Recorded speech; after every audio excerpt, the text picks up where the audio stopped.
Eco park কলকাতার নতুন সংযোজন চিড়িয়াখানা। ইকো পার্কের ৬ নম্বর গেট দিয়ে বাইরে বেরোলে এই রাস্তা ধরে খানিকটি যাওয়ার পরে আপনি পেয়ে যাবেন মূল প্রবেশদ্বার।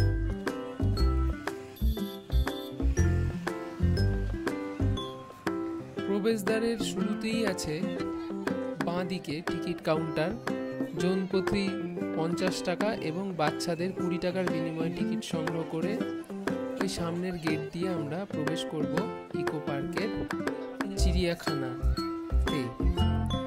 এই রাস্তাটি ধরে খানিকটি যাওয়ার পরে আমাদের প্রথম পাওয়া হলো পাখির খাঁচা।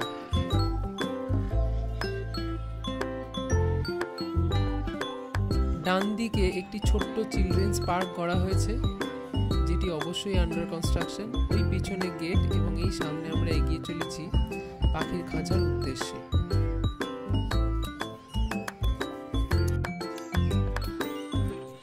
এখানে বিভিন্ন বড় বড় খাঁচা তৈরি করা হয়েছে এবং বিভিন্ন খাঁচায় বিভিন্ন পাখি আপনারা পেয়ে যাবেন, বিভিন্ন রকমের প্রজাতির পাখি। অনেক রকমের মেকাও আপনি সামনে দেখতে পাচ্ছেন। এছাড়াও এই রাস্তাটি ধরে খানিকটা এগোনোর পর পরপর অনেকগুলি প্রজাতির পাখি আপনারা দেখতে পাবেন।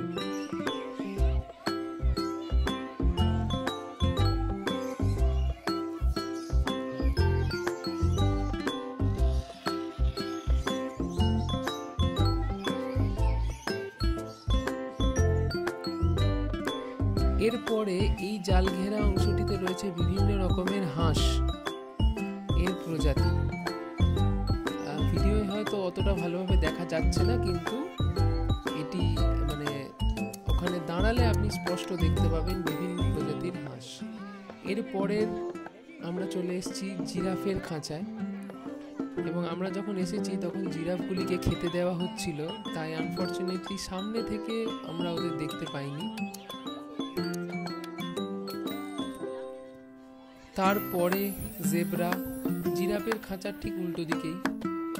তারপরে আমরা দেখলাম কুমির এবং ঘড়িয়ালের বিভিন্ন প্রজাতি। অবশ্যই এটি শীতকাল, ওই কারণে এরা এখন রোদ্দুর নেই, ওই জন্য এরা চুপচাপ শুয়ে রয়েছে, দেখতে পাচ্ছেন। এছাড়াও হরিণ এবং গরিলার কিছু প্রজাতি এখানে ছিল। এটি আন্ডার কনস্ট্রাকশন হওয়ায় এখনো সমস্ত জন্তু জানোয়ার আসেনি।